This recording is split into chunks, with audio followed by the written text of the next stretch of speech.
Hola, soc Inés Escoí, candidata pel Bloc a l'Ajuntament de Castelló. Estic ara mateix davant l'Escola Benadreça. Ací, 184 alumnes porten més de 4 anys estudiant en unes condicions inadmissibles. Fins i tot han hagut d'acudir als bombers per evacuar les criatures, i no són els únics.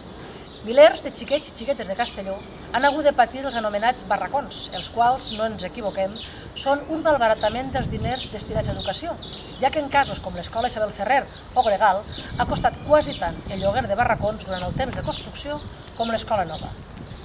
I més, escoles envellides, amb problemes de calefacció, de manteniment, de sorolls, de finestres. Zones de la ciutat que demanen ja una nova escola i des de l'Ajuntament no es planifica la cessió de solars. Tant el govern local com l'autonòmic, amb exemples com els que acabe de comentar i molts altres, mostren el seu escàs interès per un ensenyament públic, digne i de qualitat.